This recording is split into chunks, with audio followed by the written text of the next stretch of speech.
Tá me ouvindo, padre? Estou ouvindo, sim. Já estamos ao ar, já dei aqui o meu boa noite. Se apresente aí, padre, para quem ainda não conhece o senhor. Então, eu me chamo Padre Elílio, sou da Arquidiocese de Juiz de Fora, dou aula no seminário, né, no curso de filosofia, de teologia, e sou um amante da parapsicologia. Eu não sou especialista em parapsicologia, não fiz nenhum curso sobre parapsicologia, mas dedico algum tempo meu para a leitura, né, da parapsicologia, principalmente a leitura dos livros do padre Oscar Quevedo. E aí, então, hoje, dia 29, é o Dia Nacional, pelo menos aqui no Brasil, que se comemora o Dia do Parapsicólogo. Alguns, alguns aceitam como profissão, outros não, né? Esse debate ainda está longe de terminar. E Padre Elílio, nessa sua busca pelo conhecimento, é, conte, conte para a gente qual é a importância da parapsicologia, principalmente no dia de hoje, que é o dia do parapsicólogo. Bem, a parapsicologia é um ramo do conhecimento humano, né, que procura se afirmar como ciência, e aqui nós temos que ter presente que o conceito de ciência não é unívoco, mas é análogo, ou seja, há várias ciências e há vários métodos que se podem dizer científicos, né? Muitas vezes a gente reduz a ciência somente à ciência empírico-formal, as ciências empiriológicas, né? Que medem a quantidade, o peso, né? O tamanho, etc. Não. A ciência, dizia Aristóteles, é um saber pelas causas. E as causas, a gente não pode tomar como pressuposto dogmático que as causas sejam só quantitativas, materiais, né? Então, há várias ciências, a parapsicologia procura se afirmar como ciência, estuda aquilo que é extraordinário, que à primeira vista parece ser de outro mundo, a causa parece ser de outro mundo, mas que, a bem ver, né, são fenômenos cujas causas pertencem ao nosso mundo, ao mundo humano, ao mundo do inconsciente humano, inconsciente que não é só material, não é só psíquico, mas é também espiritual, né? E eu vejo, então, que a parapsicologia, como ramo do saber humano, tem algo a nos dizer, né? Eu sei que muitos não vão concordar que a parapsicologia seja uma ciência, mas é preciso ouvir, pelo menos, o que ela tem a dizer, né? O padre Quevedo apresenta muitos estudos, né, nos seus livros, e eu vejo a importância da parapsicologia de modo particular para a pastoral eclesial, né, para a igreja. Há fenômenos que muitos costumam atribuir a outro mundo, né? A demônios, a anjos, né? A feitiços, etc., mas que são fenômenos humanos, fenômenos extraordinariamente humanos, né? São fenômenos extraordinários, mas humanos, né? Então, a parapsicologia procura tratar desta área aí, desse campo. E padre, como que, por exemplo, ela é tão importante do ponto de vista científico que a igreja acolheu ela para ela ser aplicada dentro da pastoral. Como é que se relaciona a parapsicologia com a igreja em si? Qual a Veja bem, importância dela para a gente? é uma pergunta, né, interessante, porque nos leva a esclarecer várias outras coisas. Em primeiro lugar, a igreja tem autoridade sobre doutrina, né? A igreja tem autoridade sobre doutrina, sobre a revelação que se deu em Jesus, né? A revelação que é transmitida pelos apóstolos, pelas Sagradas Escrituras, pela tradição da igreja. Então, a doutrina religiosa e moral, né? Esse é o campo de autoridade da igreja. Quando nós tratamos dos fatos, dos fenômenos do mundo, o que nós devemos fazer? Nós devemos lançar o nosso olhar crítico, né? Procurar saber de que se trata. Então, a parapsicologia ajuda a igreja, esse é o meu ponto de vista, o ponto de vista do Padre Quevedo, né? Ajuda a igreja a discernir a natureza de certos fenômenos extraordinários que antigamente, porque a gente não tinha ciência na mão, que temos hoje, nós atribuímos, a humanidade atribuía, os próprios padres, bispos, atribuíam a causas não mundanas, né? Como demônios, anjos, etc. Então, nesse sentido, a parapsicologia é importante para a igreja.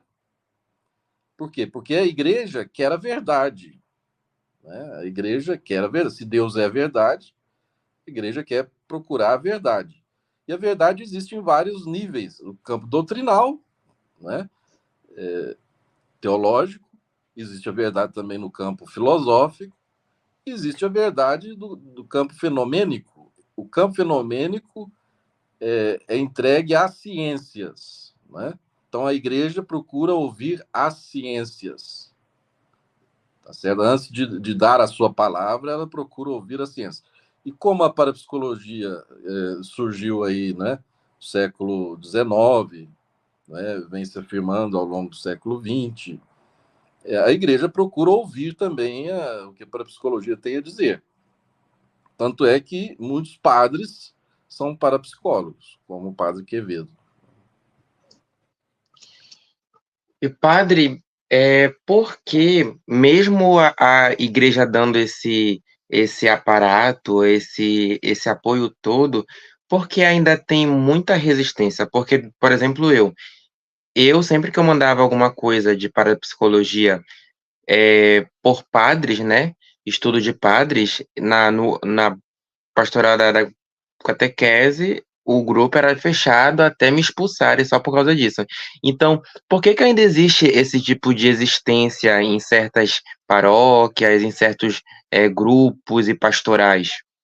Bom, Ignorância, preconceito ou o eu quê?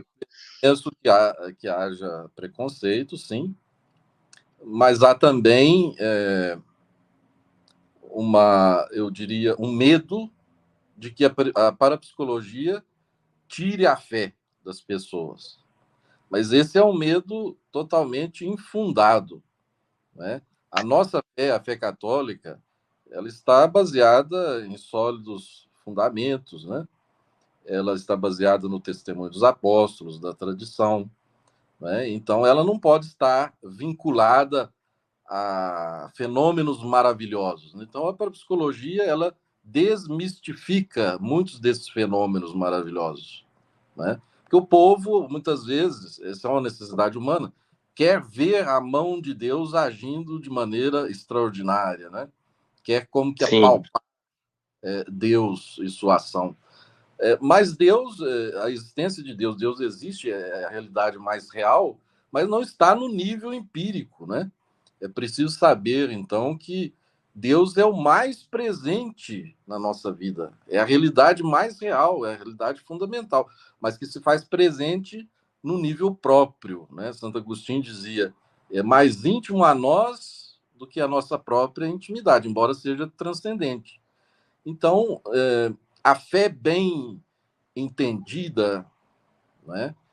A fé bem alimentada, alicerçada num bom conhecimento do humano, né? Um conhecimento filosófico, etc. Essa fé é madura e não pode ter medo nenhum de ser destruída, né? Então, eu vejo que há uma necessidade de a gente oferecer uma catequese de um nível mais profundo para as pessoas, para elas sentirem, verem, né, que a fé está baseada na inteligência, né? A fé não é só inteligência, é vontade também, mas ela está baseada na inteligência e que ela não pode ser destruída quando nós investigamos a verdade das coisas, né? E a fé não está baseada, fundamentalmente baseada em fenômenos extraordinários, né? Que no fundo são fenômenos humanos. Agora, é preciso também dizer que Deus pode agir no mundo assim de maneira extraordinária. Isso é um milagre, mas o milagre é raro que aconteça, não é? Nós não estamos excluindo o milagre, mas grande parte desses fenômenos extraordinários que acontecem, né? As aparições e não sei o que mais, assombrações, fenômenos assim, extraordinários no grupo de oração, etc. São fenômenos que brotam do humano, do potencial humano, do inconsciente humano. Tudo, tudo perfeito, padre. Uma vez eu fui tentar oferecer, né, uma palestra numa paróquia e o padre alegou que ele preferia que não, porque a paróquia não estaria amadurecida para esse tipo de assunto. Mas aí eu me pergunto, se não está agora, quando? Porque esses padres que dizem isso são os padres que não amadurecem os seus fiéis para esse tipo de assunto. Exato. Eu penso que lançar sementes de maturidade é sempre bom, né? É claro, de acordo com a capacidade que se tem de receber, né? É preciso de uma preparação, é preciso de conversar com sinceridade, é preciso de manifestar a fé, não é? Porque as pessoas têm medo de que a fé seja destruída. Esse é o problema, né? Então é preciso deixar bem claro: a parapsicologia não destrói a fé, ao contrário, né? A parapsicologia pode ajudar a gente a amadurecer na fé, né? A presença de Deus é uma presença extraordinária no seu nível e é uma presença incessante. Nada pode cancelar a presença de Deus na nossa vida, mas é preciso que a gente tenha consciência disso. Deus está presente no seu nível, que não é o nível empírico, né? Então, eu vejo que é necessário a gente ir lançando sementes sim, de maturidade, amadurecer as comunidades, né? Amadurecer as pessoas. Se não houvesse sementes de maturidade lançadas, eu não teria atingido nenhuma maturidade. Então, quer dizer, nós vamos nos ajudando, né? Uns aos outros. Tem razão. E, padre, o senhor que é professor de teologia, de filosofia na faculdade, o senhor pretende daqui um tempo oferecer um curso de especialização em parapsicologia, ou cursos livres, ou algo do tipo, dentro da faculdade? De parapsicologia, nós temos na grade curricular algumas janelas assim para a gente colocar cursos especiais. A gente pode, né, o colegiado pode escolher quais sejam esses cursos, né?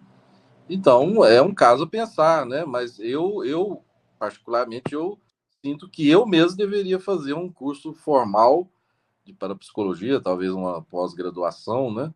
Para talvez inserir isso no curso, né, de teologia. Ou Inclusive, era isso que eu ia também perguntar. O senhor não chegou a fazer o curso de parapsicologia e religião do CLAP?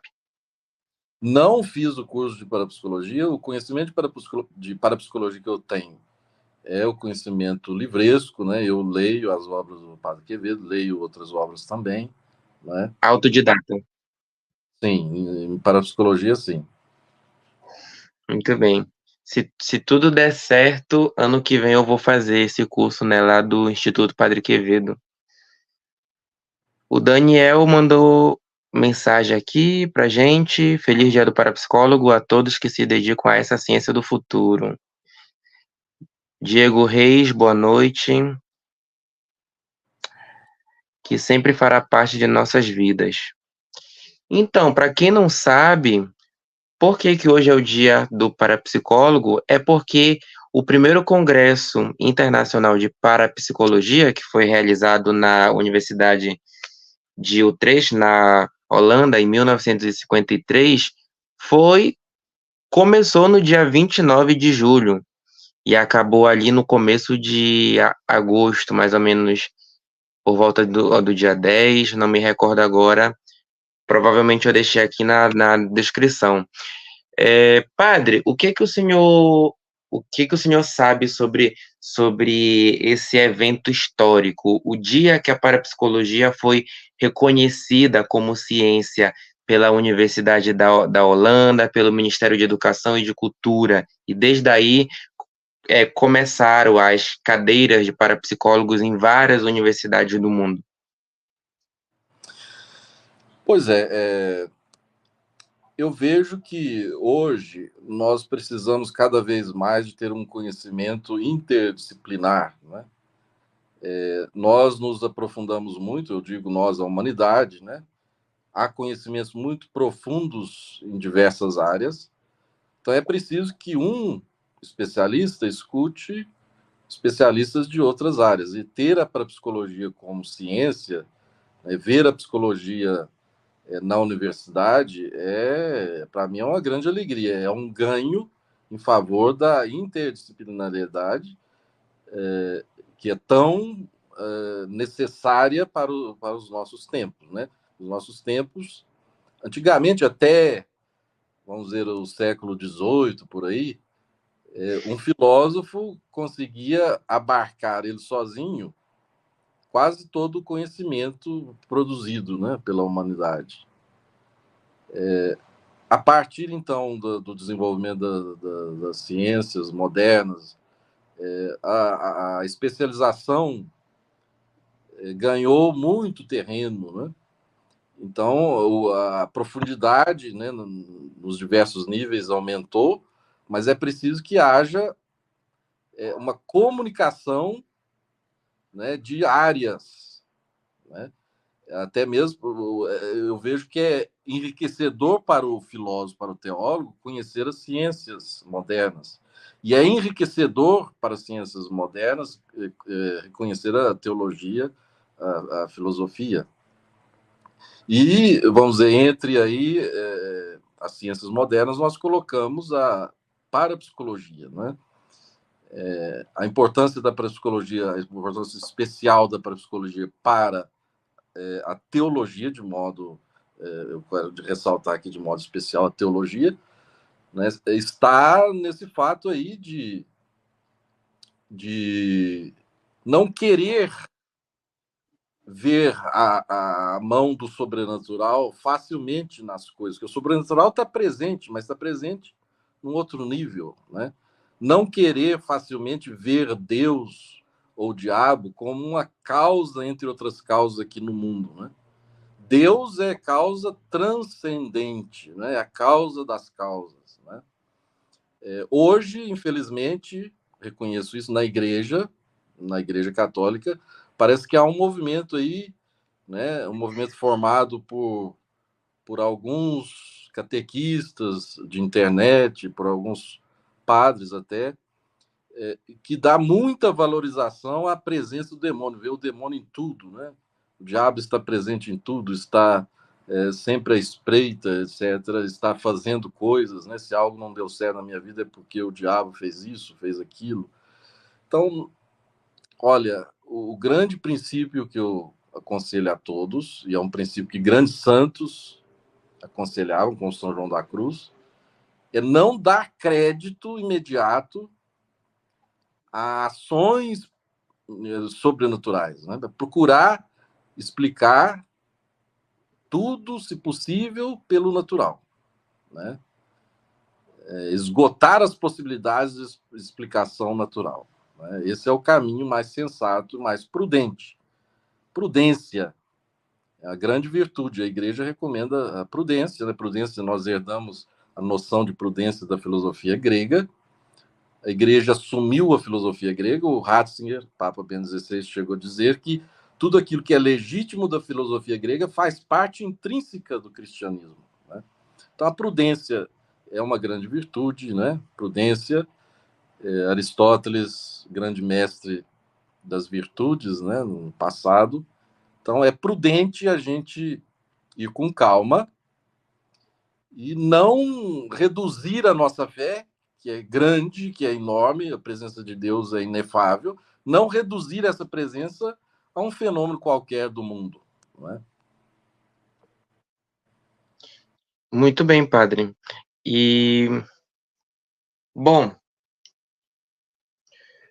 e como assim, como o senhor também trabalha muito com a questão da filosofia, eu queria que o senhor dissesse, do seu ponto de vista, qual é a epistemologia da parapsicologia? Porque dizem que toda ciência tem que ter a sua base filosófica. Então, qual seria a da parapsicologia?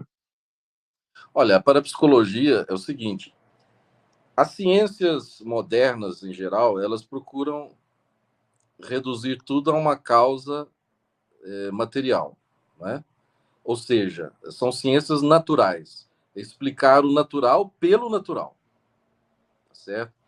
A parapsicologia reconhece que há fenômenos no mundo que não são simplesmente naturais. Não são naturais no seguinte sentido, não são causados simplesmente pela matéria ou pela energia meramente material, né? Nesse sentido, o padre Quevedo tem uma palavra, né? Ele dizia que todo parapsicólogo que vai se aprofundando no conhecimento desses fenômenos extraordinários acaba reconhecendo o espiritual, né? Então, nós temos uma potencialidade espiritual, né? Nós temos uma alma espiritual, nós temos, então, um inconsciente espiritual que se manifesta em fenômenos extraordinários. Quais são esses fenômenos extraordinários que não podem ser explicados simplesmente pela matéria, pela mera matéria, né? Há muitos, principalmente os paranormais, né? Como a pré-cognição, retrocognição, simulcognição, né? Mas há fenômenos também de efeitos físicos, mas não tem uma causa material adequada, né? Como, por exemplo, o ectoplasma, né? A telergia, etc. Né? Então, a parapsicologia, ela não se desinteressa desse extraordinário, desse fenômeno extraordinário, né? Do extraordinário. Porque as ciências, em geral, como elas às vezes não conseguem explicar por uma causa meramente espiritual, elas se desinteressam do assunto. Não, isso é inexplicável, pronto. A parapsicologia, ela procura a explicação desses fenômenos extraordinários. Mas enquanto uma mentalidade, não é, primitiva ou supersticiosa ou ingênua, não é?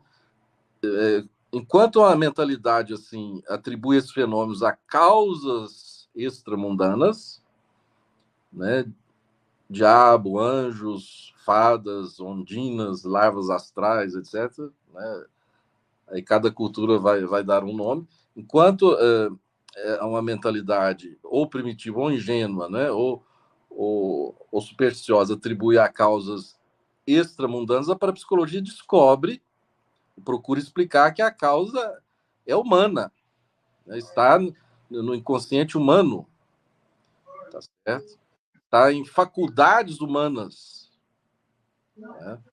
Então, o método da parapsicologia não é exatamente o método das ciências naturais, mas é um método adequado ao seu objeto. O objeto é extraordinário com causa humana, né? Ela procura adequar o seu método a esse objeto. Tudo bom.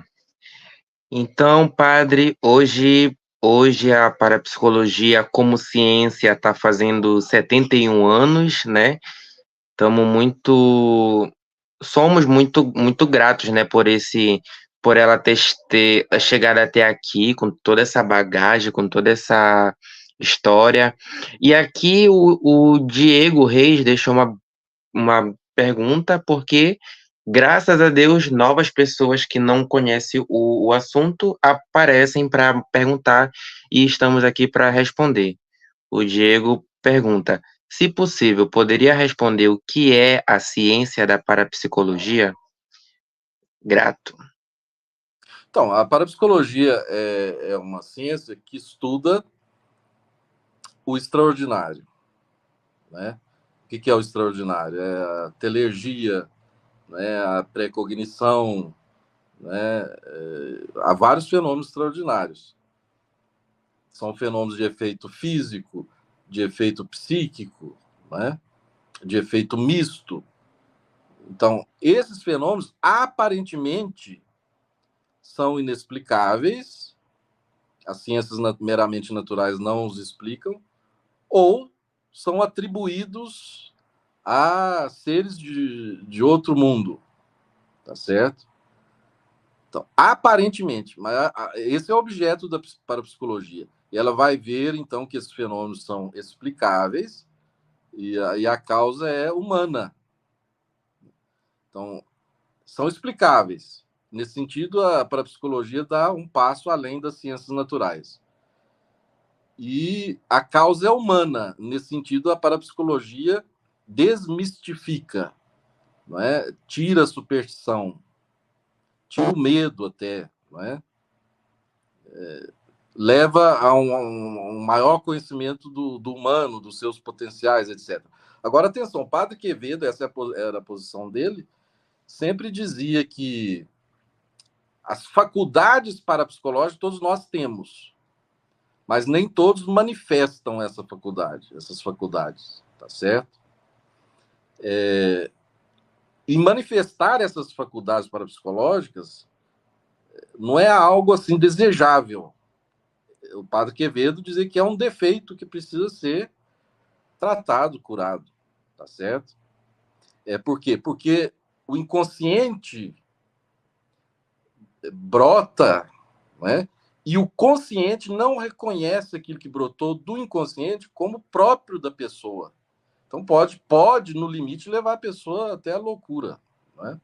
Então a parapsicologia procura tirar a superstição, tirar o medo, etc., explicar que a causa é humana e que os casos, em geral, têm tratamento. Né? Muito bem, padre.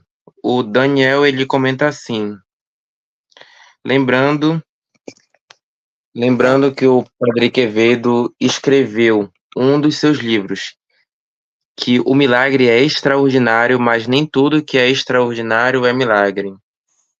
É um É, comentário aí muito bom.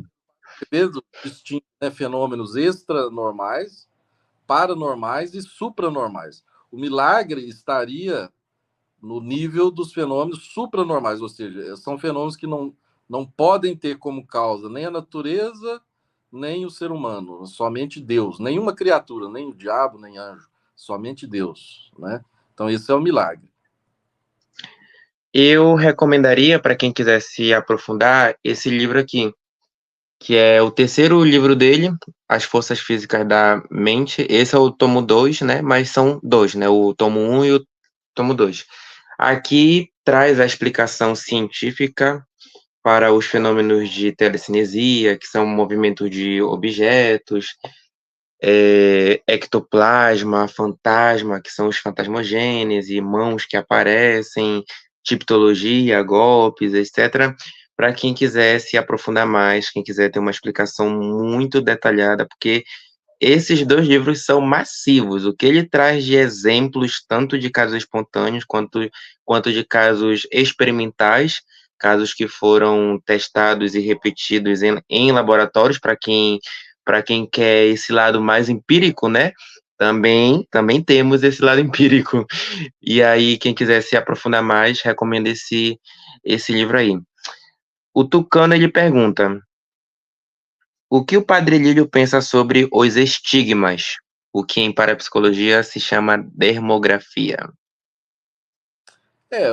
Em geral, em linha de princípio, nós podemos dizer é um fenômeno parapsicológico. Agora,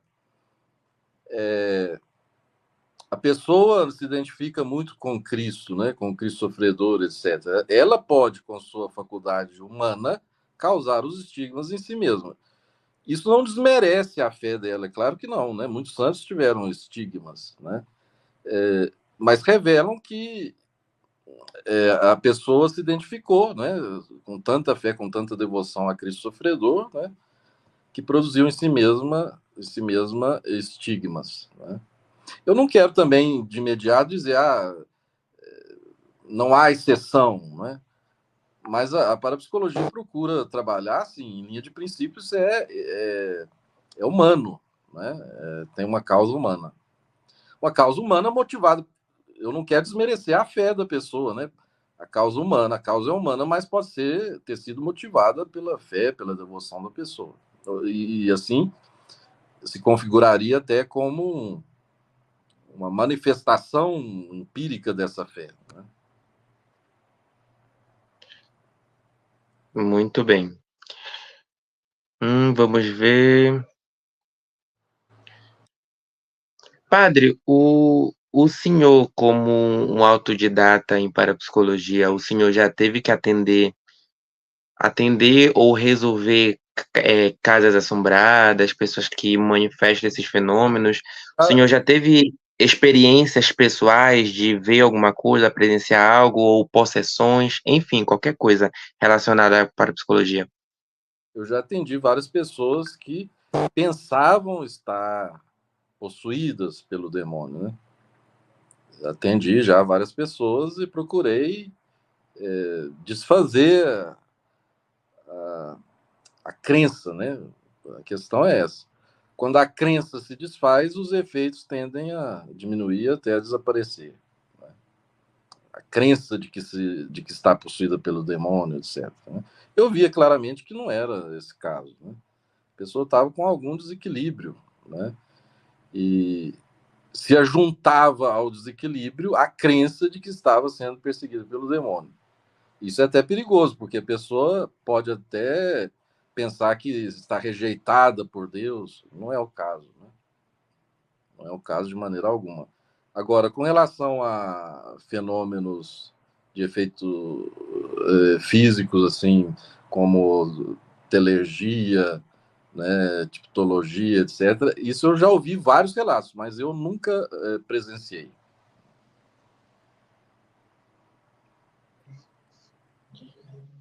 Certo, muito bem. Então vamos continuar aqui. O, o Daniel tá perguntando se tem o tomo um e o tomo 2. Tem. Aqui tá o tomo um, a capa é igual, tem 300 páginas praticamente, e o tomo 2 também tem a mesma quantidade, mais 300 páginas. E aí, Outro quem quiser. Oi. que eu recomendo A Face Oculta da Mente. Muito bom. Isso, Logo no início ali, ele procura tratar do que é a parapsicologia, né? Do seu método. isso.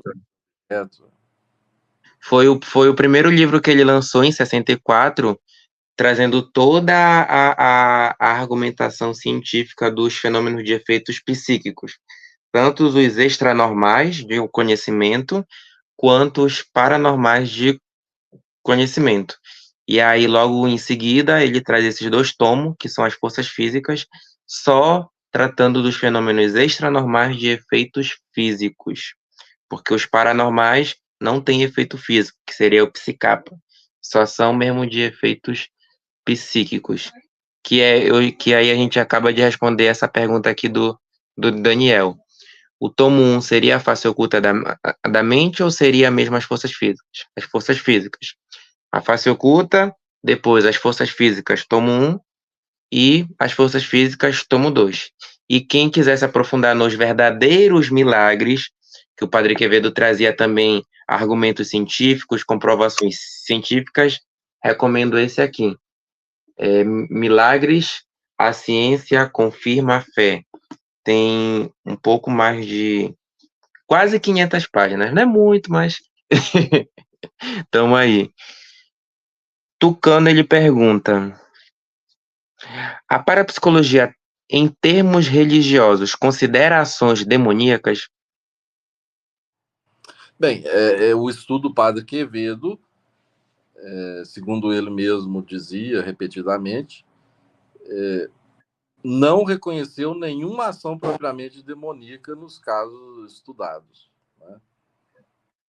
Então, as causas identificadas eram sempre humanas, né? Segundo o estudo dele.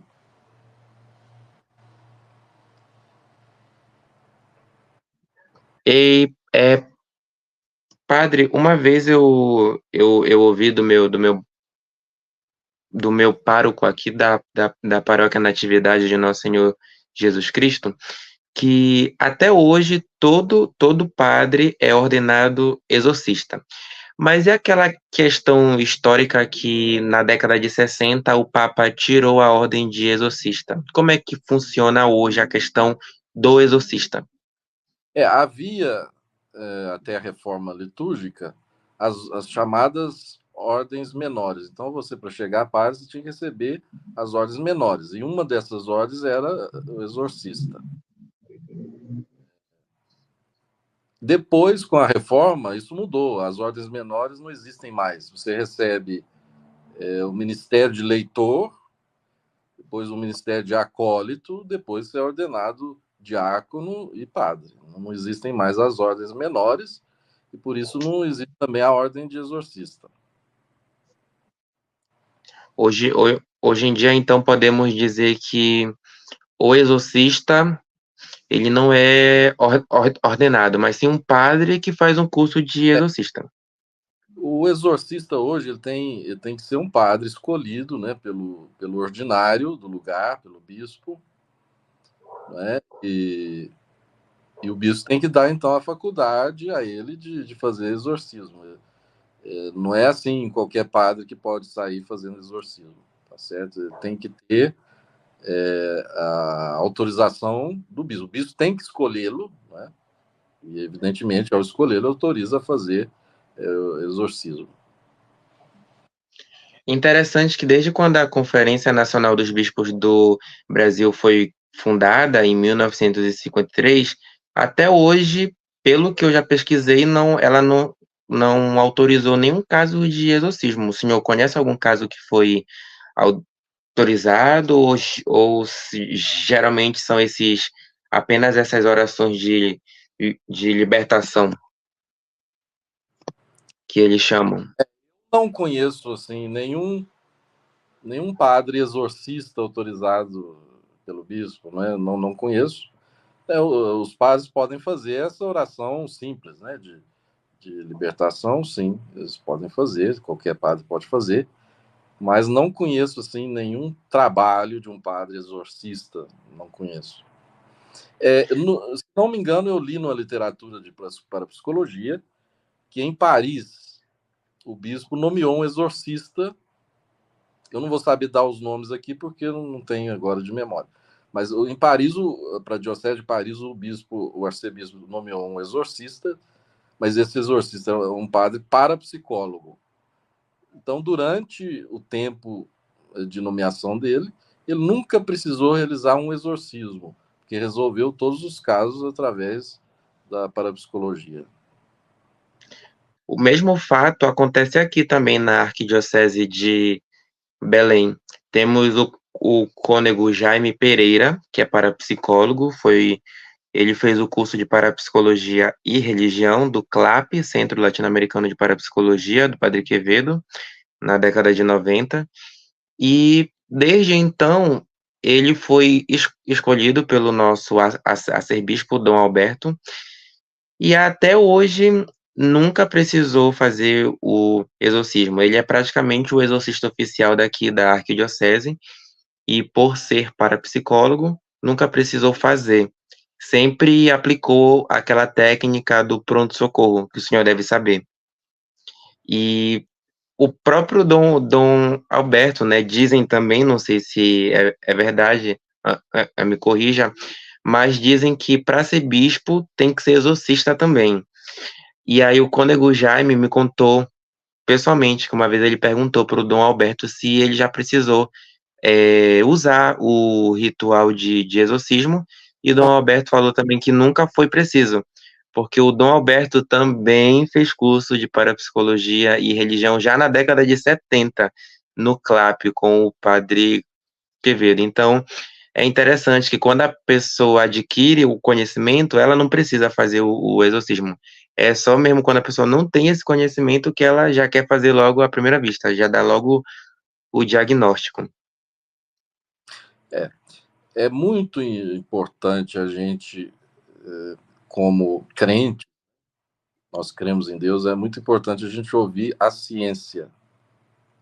E a igreja nos incentiva a isso, tá certo? A igreja não é obscurantista, a igreja não incentiva a superstição, né? A imaginação destituída de fundamento. A igreja é prudente, né? Então, vamos nos agarrar àquilo que verdadeiramente importa. A nossa fé em Deus, o rosto de Deus revelado por Cristo, é isso que importa, é isso que nos dá alegria, é isso que nos dá segurança. Agora, o resto, né, nós estamos no mundo, lidando com fenômenos do mundo, nós temos que procurar conhecer isso com o mecanismo, com o instrumental que a gente tem hoje, que os antigos não tinham, tá certo? Não tinham. Certo. O psicólogo Djalma Lopes, que é do nosso grupo da OEPNET, quem quiser fazer parte, a gente adiciona no nosso grupo de debate de parapsicologia. Ele pergunta: o padre não acha que a igreja católica, protestante, se sustentam neste conflito entre o bem e o mal, Deus e o diabo, como forma de dar sentido ao caminho da santidade?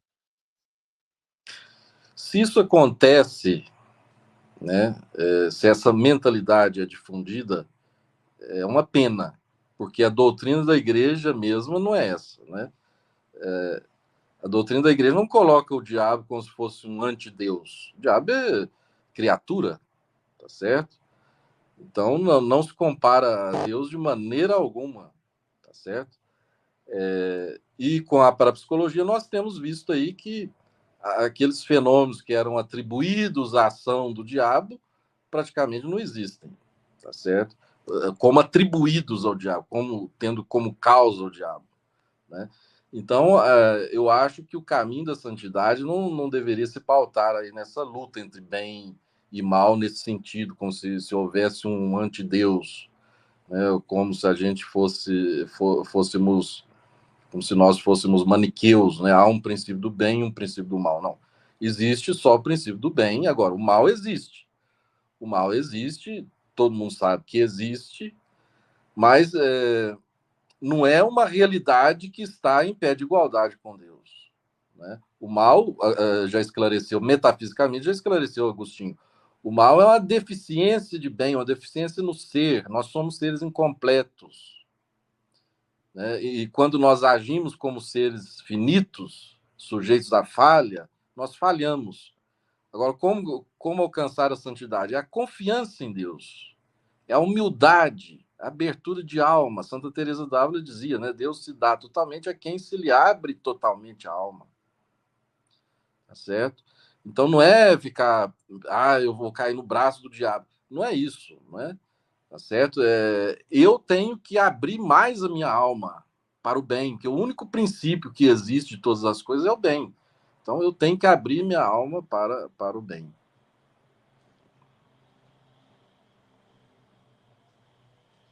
Muito bem, padre. Padre, e agora o senhor falou também, né, sobre a heresia que foi, foi condenada, né, no concílio, que era de achar que o diabo era um Deus mau, né? Esse dualismo entre o bem e o mal, o Deus bom e o Deus mau. E o conselho se posiciona dizendo que Deus criou tudo bom, inclusive o diabo, e que se alguma coisa está mal, se fez mal por livre exercício de sua liberdade.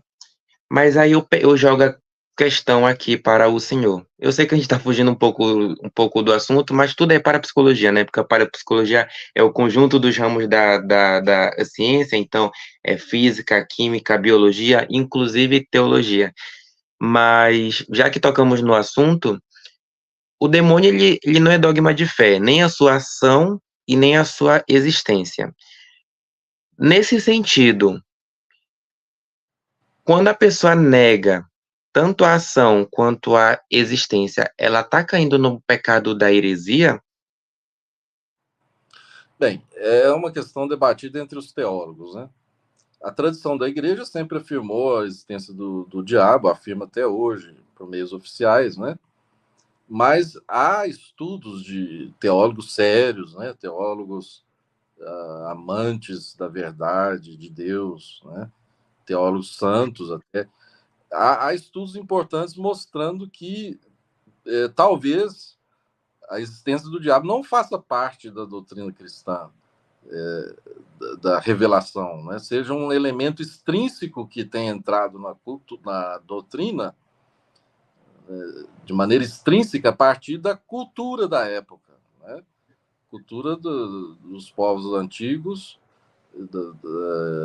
e da Idade Média, tá certo? Se a gente for estudar como é que a ideia de um Satã foi entrar, né, na cultura judaica, né, a gente vai ver que esses estudos são sérios no sentido de mostrar que existe uma causa ali cultural, né, que levou a isso, né? Agora a questão que se coloca é a seguinte: essa entrou por meio de uma cultura emprestada. O judaísmo pegou ideias emprestadas de outras culturas, né? Muitos deuses de outras culturas se transformaram em demônios na cultura de Israel, né? Então, vamos dizer, houve um desenvolvimento cultural, intercâmbio cultural, etc. A ideia entrou para o judaísmo, através do judaísmo entrou para o cristianismo, a ideia do diabo, dos demônios, etc. Agora, a grande questão é essa: isso é um elemento externo à revelação, se deve à cultura, um elemento que deve ser deixado para trás ou não? Esse é o debate entre os teólogos.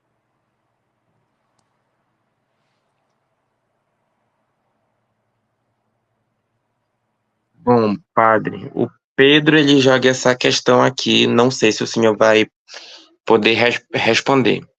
O padre Quevedo foi o padre mais combatente das ações diabólicas do nosso tempo. Pena que interpretou erradamente os versículos de São Mateus 5:44 e Mateus 13:39.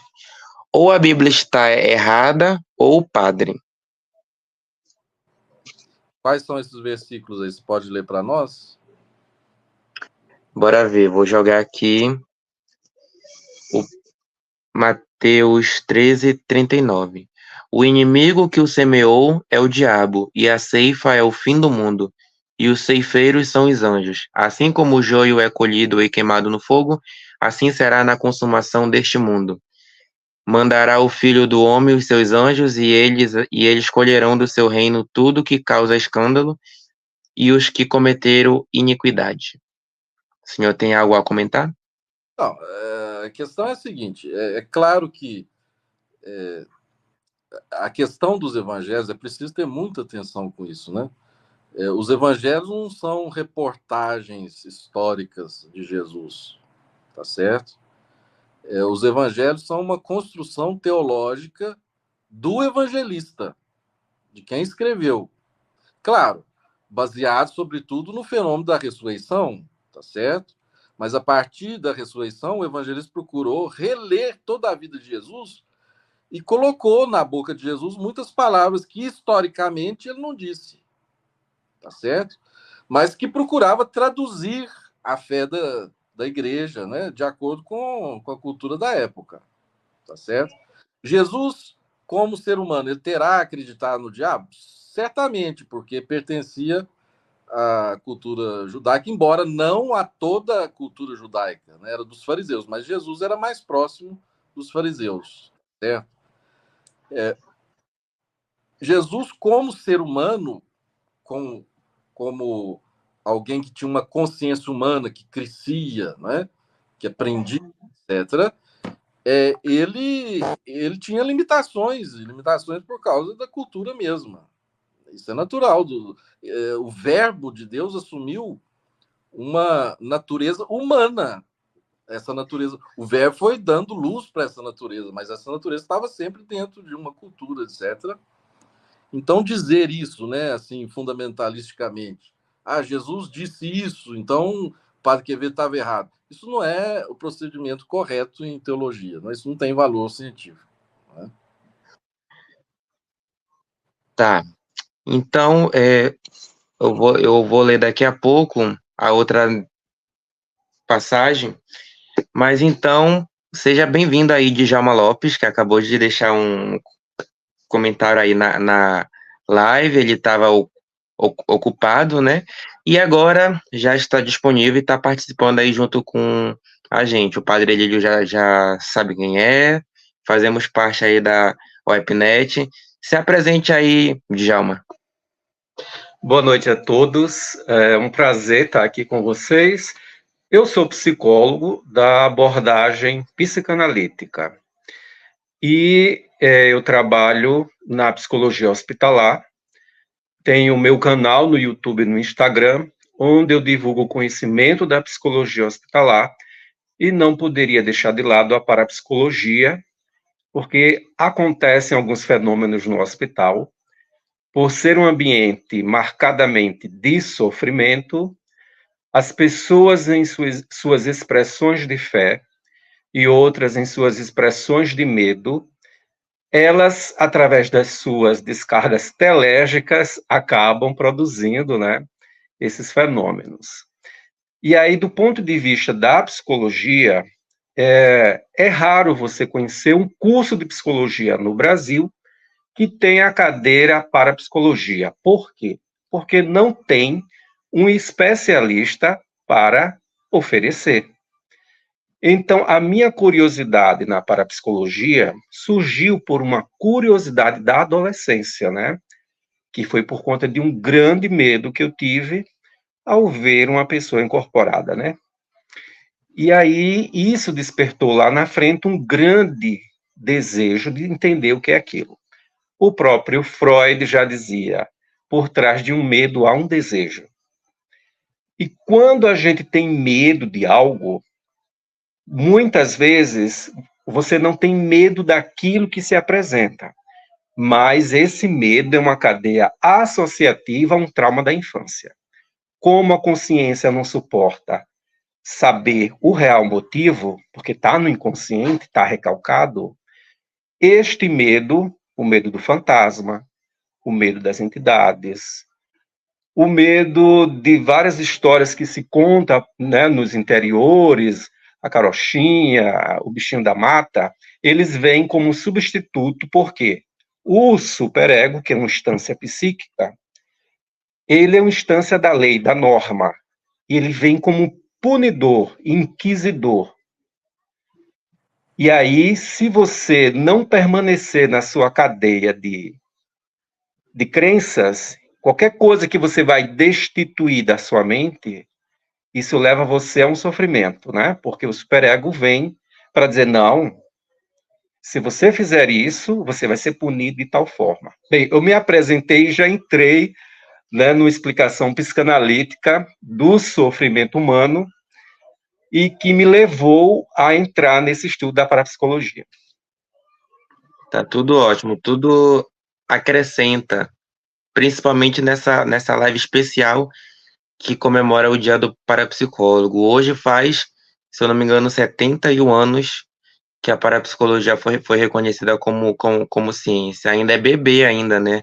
Entre Uhum. as ciências. E a gente, sim, pode falar, padre. A parapsicologia como você disse, é um conjunto de ramos do saber, né? Porque é uma ciência, ou procura se afirmar como uma ciência interdisciplinar, né? Então, toda abordagem enriquece a parapsicologia, né? Ela fala do poder do inconsciente, etc. Vem a abordagem psicanalítica falando, né, da repressão, etc., daquilo que brota do inconsciente como reprimido, né, etc. Então, tudo enriquece, né, a abordagem da parapsicologia. Padre, bom, Djalma, né, para não ficar perdido, tinham jogado essa questão aqui, duas passagens do Evangelho de São Mateus, onde o Pedro Brusco, né, considera que ou o Padre Quevedo interpretou mal essas passagens, ou a Bíblia está errada. Uma das passagens que foi Mateus 13:39, o padre Elílio já respondeu, e agora eu vou falar de Mateus 5:44. Bom, essa passagem diz assim: Eu, porém, vos digo, amai os vossos inimigos, bendizei os que vos maldizem, fazei bem aos que vos odeiam, e orai pelos que vos maltratam e vos perseguem, para que sejais filhos de vosso Pai que está nos céus, porque faz o que o seu sol se levante sobre os maus e bons, e a chuva desça sobre os justos e injustos. Bom, ele não comentou qual é o contexto, né, aonde que o Padre Quevedo teria interpretado mal aqui. Não sei se tem alguma coisa a ver com a hipótese de que talvez toda a humanidade se salve. Talvez eu tenha percebido aí a ligação que ele quer fazer. Porque em Mateus 5 se manda amar os inimigos, rezar pelos Sim. na outra passagem se diz que o inimigo é o diabo, né? Entendi. Talvez seja isso. Né? O diabo aqui ele pode ser tomado como a representação do mal. O mal, essa é a nossa fé, né? O mal vai ser superado, né? Vai ser infinitamente superado.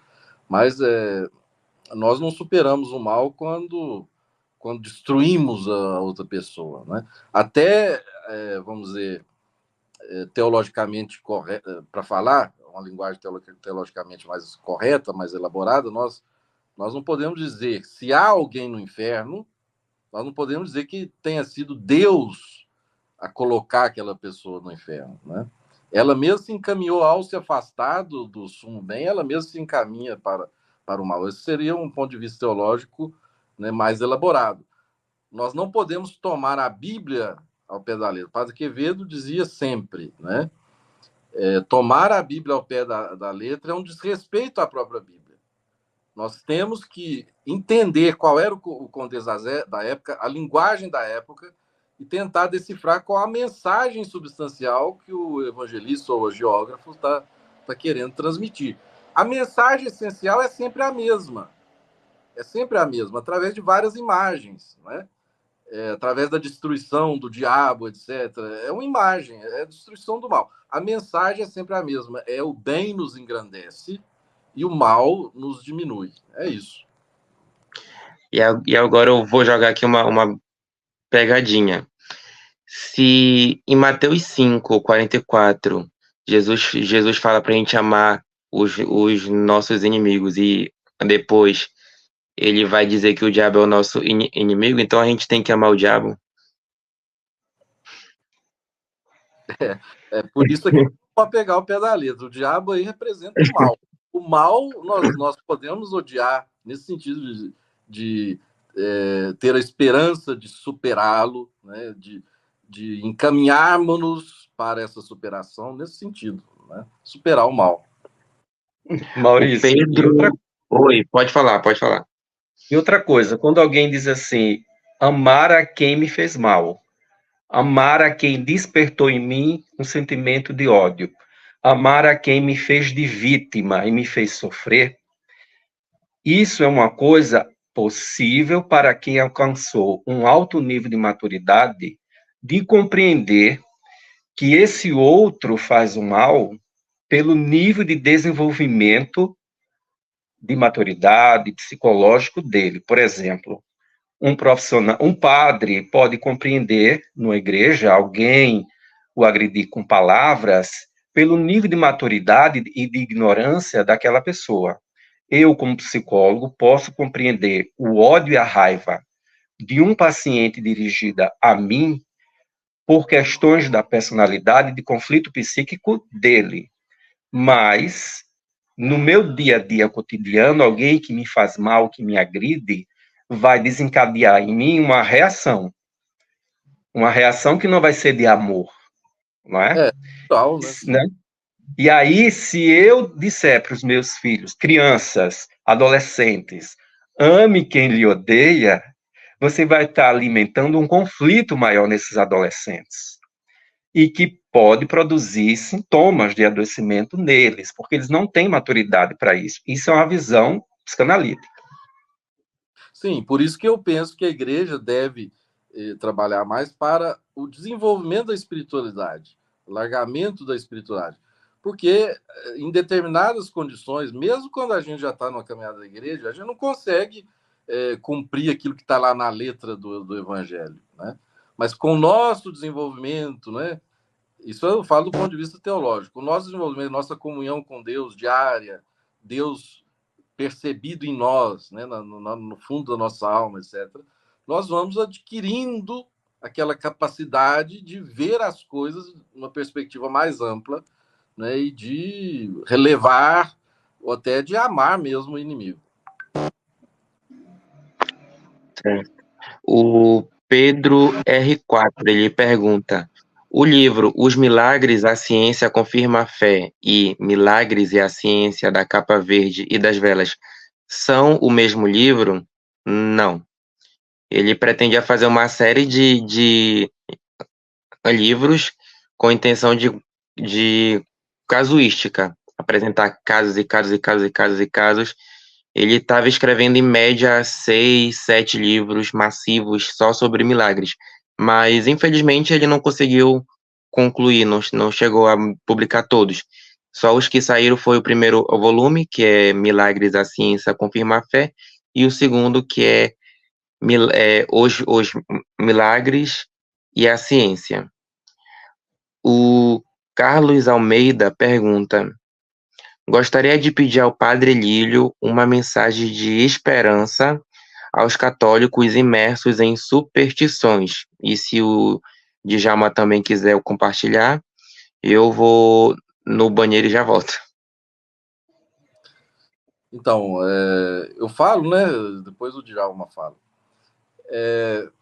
Eu quero deixar uma mensagem de esperança, sim, porque nós estamos caminhando para a luz, né? Nós fomos feitos pela luz, o Verbo é a luz que ilumina todo homem que vem a esse mundo.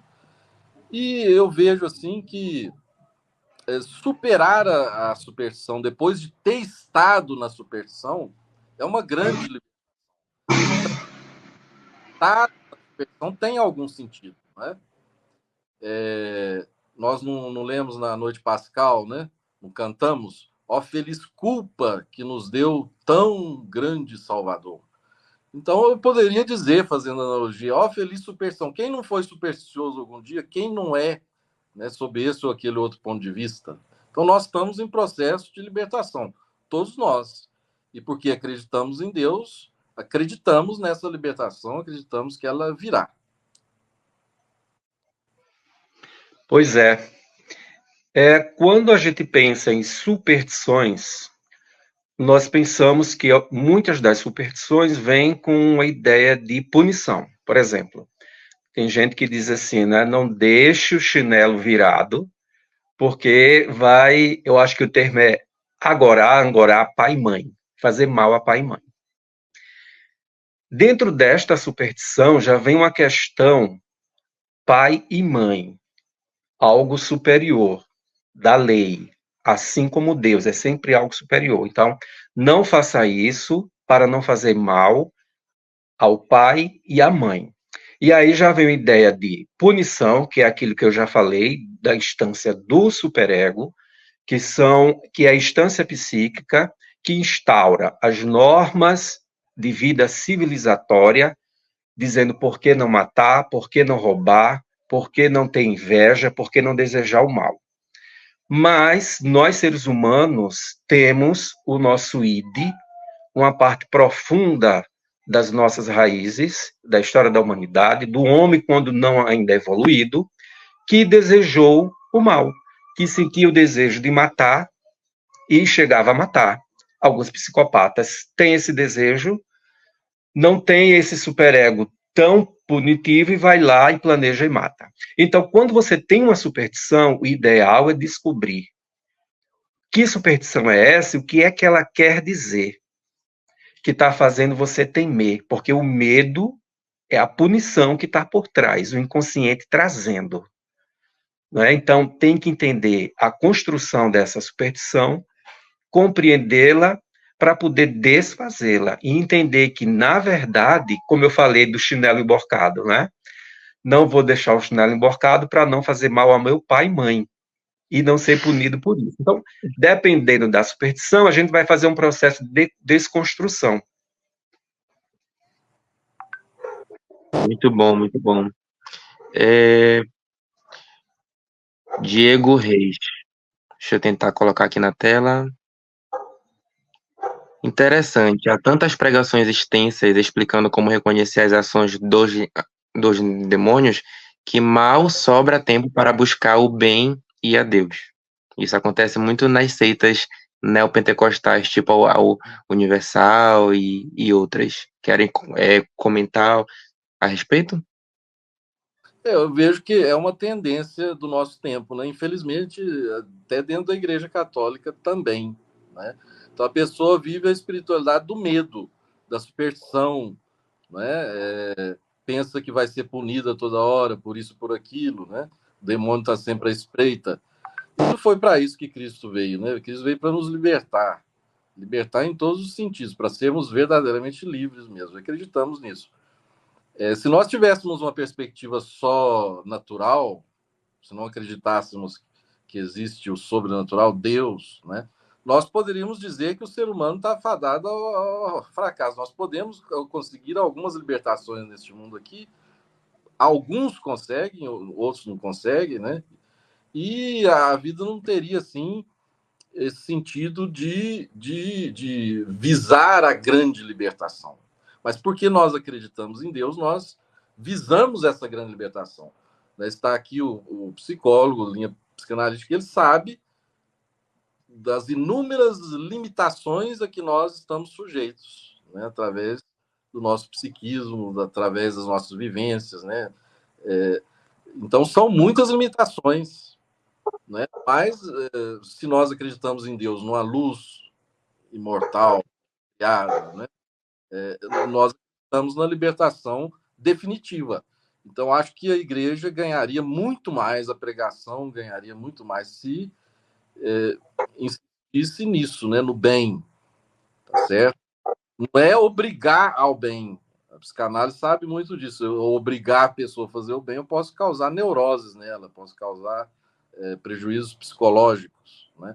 Mas é ver que é bom ser bom, ver que é bom crescer na bondade, né? E como uma espontaneidade, né? Isso que nós chamamos de graça, quando nós abrimos a alma para Deus e vamos crescendo a partir de nós mesmos, não de imposições, né? É o florescimento, né? O florescimento humano e espiritual. Então, eu acho que a igreja ganharia muito mais do que voltar a certas superstições. Porque no passado, hoje nós podemos chamar aquilo que se deu no passado de superstição, mas na época eles não tinham elementos para distinguir, né? Hoje nós temos, né? Hoje nós temos. Se nós continuarmos com superstições, aí sim nós seremos culpados, porque temos elementos para nos libertar de boa parte, né, das superstições. Quer comentar, Djalma? Então, dos anos 90, 15 anos, eu fui para a Igreja Assembleia de Deus. E aí eu adorava o coral, música clássica, e fui participar. Com o tempo, eu estava, assim, insatisfeitíssimo, porque continuava muito aquela pregação da salvação, das coisas boas, mas embasadas no temor, uma luta contra o mal constante. E na igreja protestante, esse discurso do diabo como é uma forma, a meu ver, de ordenar, de manter um domínio sobre as pessoas, não é? Para que se faça a diferença naquela igreja de que está mais próximo de Deus e de que vai cumprir todas as regras, que mudou muito, que mulher lá não usava calça na Assembleia de Deus, e com o tempo passou a usar, né? Então, a ideia do diabo, mulher de calça, isso foi vencido, né? E isso alimentou muita neurose minha, porque eu era adolescente. Só que eu fazia terapia, e isso me ajudou muito a eu não sofrer tanto, não é? E me retirar. E eu conheci um padre que ele falou da sua dificuldade de trabalhar com seus fiéis, porque aquele grupo, aquela comunidade, não conseguia alcançar o que ele trazia. É como se, assim, a força da superstição era tão grande naquele meio que não dava para apresentar uma outra ideia de libertação, digamos assim. Porque eles iam desconfiar de que aquele padre, peraí, esse padre está com ideias novas. Era um padre do Rio Grande do Sul, que estava aqui na minha cidade, e ele me narrou um conflito, né? Ele disse, eu não posso avançar muito não, porque o pessoal vai me criticar. Então, até onde, na psicanálise é assim, até onde o meu paciente vai conseguir ir com as suas neuroses. Porque é você, paciente, que vai determinar até onde você vai crescer, elaborar as suas neuroses, até onde você aguenta e até onde eu superei as minhas. Porque se você superar suas neuroses além de mim, eu vou ter que passar para um outro analista que já superou as minhas. Certo. O Pedro RR4, ele diz assim para o Padre Elílio: Padre, acho que a controvérsia do acho que a controvérsia do Quevedo sobre a questão da alma se separar do corpo, algo que está no credo, e ele afirmava algo diferente do credo, ao menos do de Paulo VI fala claramente disso. Alma se separar do corpo mortal e se juntar ao corpo glorioso, ao que seria a parousia e o juízo final. O que o senhor tem a falar sobre isso?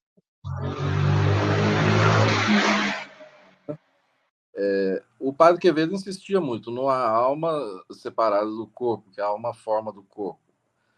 Essa é a linguagem de Santo Tomás, que é um teólogo reconhecido como o doutor comum da igreja, né? A alma é a forma do corpo. Só que Santo Tomás admitia um estado de separação, porque a alma espiritual ela subsistiria, né?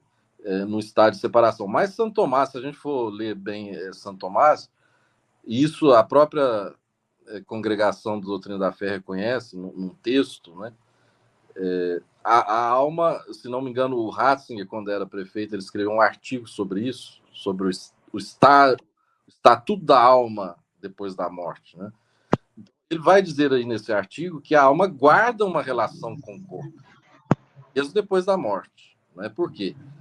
Porque se nós temos uma identidade terrena, o lugar onde nós nascemos, de quem nós somos filhos, né, o espaço que nós ocupamos, tudo isso, com quem que nós conversamos, tudo isso aí depende do corpo. Então, se a alma guarda a identidade da pessoa depois da morte, ela tem uma relação com o corpo, porque é pelo corpo que a alma tem a sua identidade neste mundo, tá certo? Então, eu vejo que se a gente for analisar a posição do Padre Quevedo, de Santo Tomás, com o catecismo, há talvez mais diferença de palavras do que de conteúdo propriamente dito.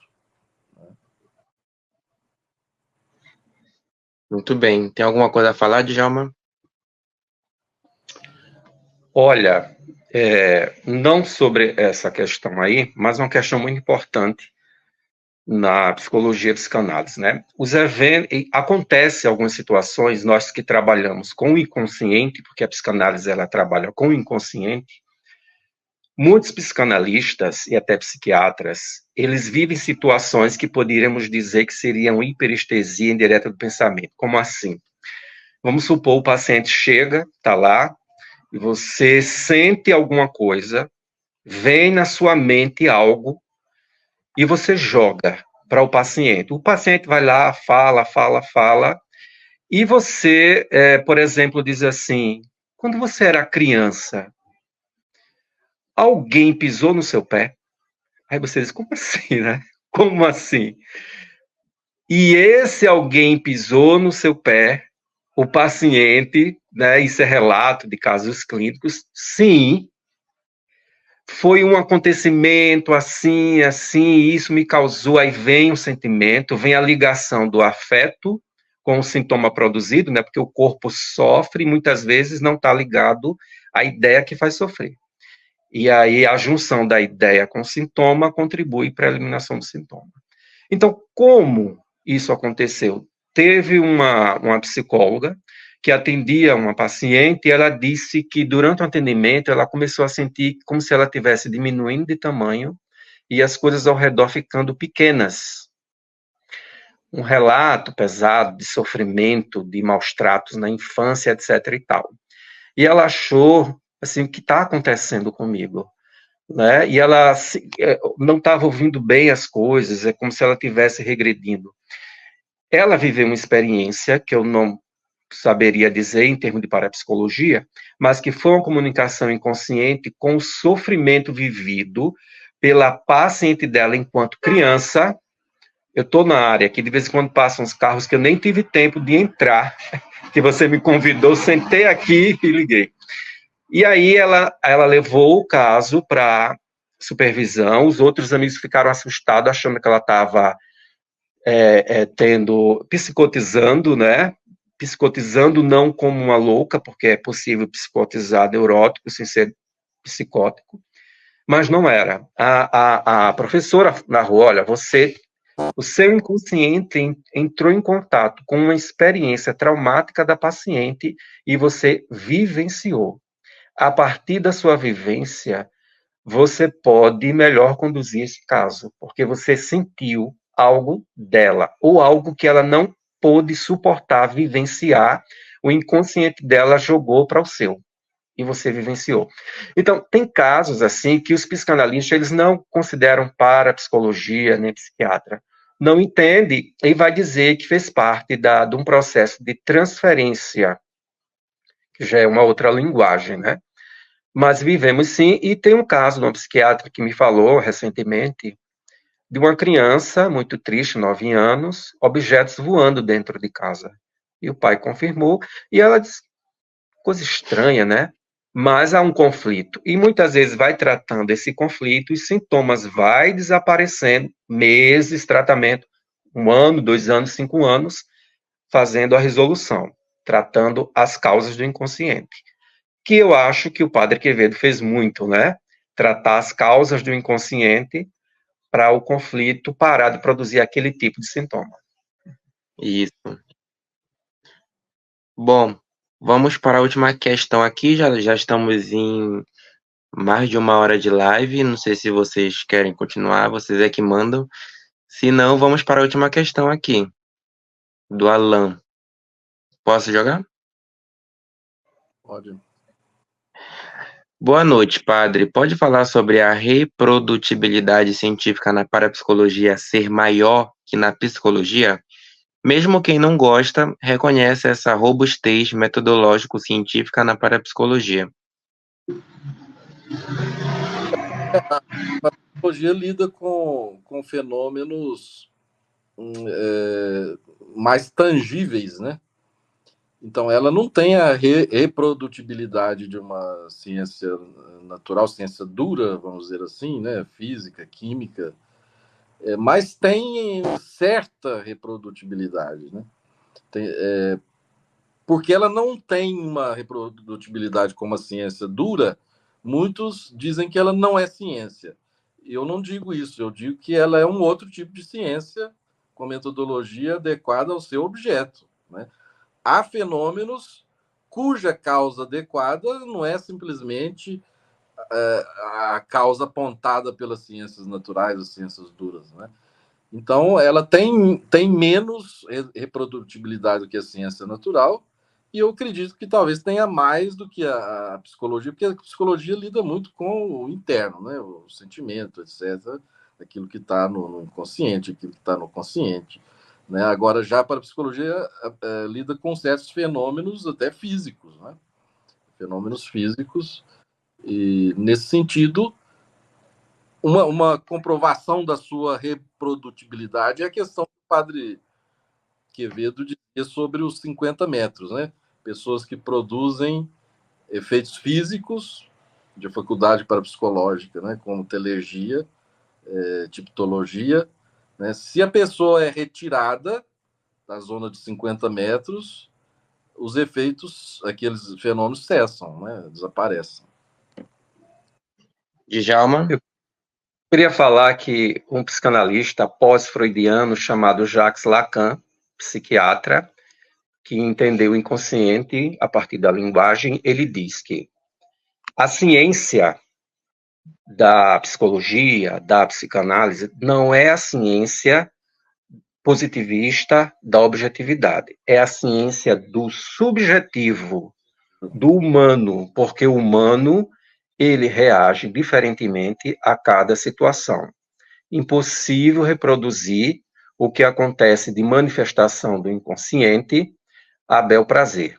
Então, a clínica psicanalítica, a psicoterapia, ela vai apresentar ali fenômenos psíquicos que dependem da subjetividade humana, das características de personalidade de cada um. E aí o Jacques Lacan, ele fez um texto em que ele fala da ciência da subjetividade humana, dizendo que a psicanálise, ela é uma ciência do subjetivo. Então, é como o padre falou, você tem um outro objeto de estudo que não se encaixa dentro dessas formalidades, né, construídas lá no complexo cartesiano, né, positivista, e aí de onde nasceu essa ideia empirista. Então, eu acho que nós temos que ter outras aberturas, porque até a psicologia, a psicanálise, ela sofre essas críticas, é ciência.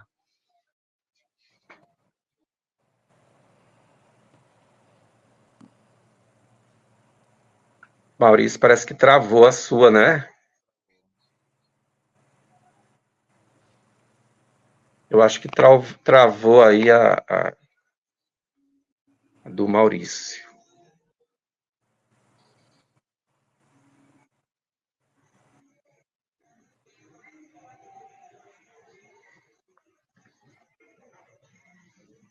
Essa é uma pergunta dirigida para quem? Para o Djalma, né? Poderia fazer um comentário rápido sobre os campos morfogenéticos de Rupert. O que eu não estou vendo direito aqui? Rupert Sheldrake. Eu não conheço essa. Eu não conheço também essa experiência aí, eu não sei o Gustavo. Também nunca ouvi falar. Vamos passar direto pelas últimas questões. Diego Reis, boa noite, agradeço por tudo que ouvi nesta noite, desculpe a linguagem, mas entrei aqui com uma certa má vontade, pois de antemão julgava que a parapsicologia era uma ladra da fé. Muita gente pensa isso até hoje, lamentavelmente. Então é só. A consideração final de cada um. Djalma, pode ir. Então, eu quero dizer para as pessoas que nos assistem que eu vim para a psicologia, estudar para a psicologia através do medo. Medo mesmo, apavorado, de noites de pesadelos, né, e tal. E a aproximação que você faz, paulatina, ao seu tempo, nunca se apegando àquilo que se apresenta, mas o que pode estar por trás do meu medo? Você tem que se lançar perguntas para o seu inconsciente sem exigir resposta. O que é que acontece comigo que eu tenho tanto medo? Deixe que no seu tempo o seu inconsciente vai lhe ajudar a decifrar. E olha, ainda jogaram uma questão aqui para ti, olha, Djalma. Até porque, para a psicanálise, o inconsciente é inapreensível, se manifestando em lapsos, xistes, não sei se eu estou pronunciando certo, sonhos, sintomas e atos falhos. Sim, as experiências de Freud, ele tentou acessar esse inconsciente, não é, provocando suas pacientes histéricas para falar cada vez mais. E foi uma dessas pacientes que disse: me deixe falar. Tipo assim, você pergunta demais. Tem um carro aqui. Um minutinho.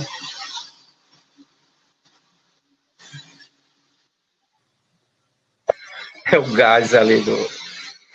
Você fala demais. Aí ele inventou a associação livre, uma técnica que deixa o inconsciente se expressar. Eu falo o que eu quiser. Porque o inconsciente é o lugar do caos, da desordem, onde as coisas não estão ordenadas. Elas estão lá, flutuando ao seu modo, ao seu tempo. Então, não temos como saber do inconsciente. É ele que se apresenta.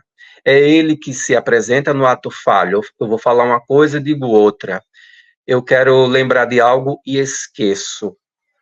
Eu sonho, e o sonho vem da sua forma deturpada, né? Nunca aquilo que eu sonho é exatamente aquilo que eu vejo.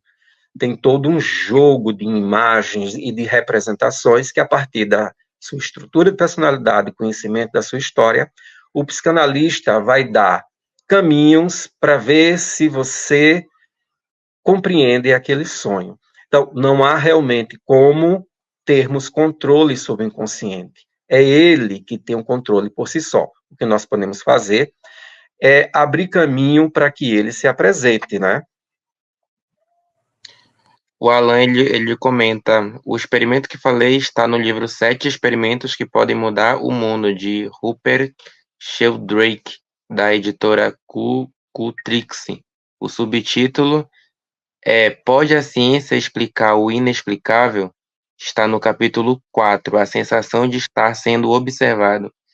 Esse livro é a cara da turma do Clap. Vocês podem encontrar em sebos. É uma recomendação, né? Vamos estudar e depois comentar sobre. Padre Lílio, sua consideração final? Então, o Alan que indicou esse livro, né? Eu vou procurar aqui. Isso. Tá certo. Então, a consideração final é essa. Eu falo a católicos que não tenham medo da parapsicologia, não tenham medo da ciência, né? A ciência não pode destruir a fé, porque, em última análise, se nós acreditamos em Deus, Deus é o autor da razão, a razão que faz ciência, e é também o autor da fé. Então, não pode haver contradição de direito entre fé e razão. Se há de fato, ou é porque a fé está sendo mal compreendida, ou porque a ciência tem algum defeito também. De fato, né, pode haver contradição, mas não de direito. É isso que eu gostaria de dizer. E aos que não são católicos, né, eu também quero dizer que a parapsicologia é importante como um meio para a gente se conhecer mais, né? Conhecendo os fenômenos de que somos capazes, nós nos conhecemos mais e vamos nos libertando. Eu creio profundamente nisso, que o conhecimento liberta.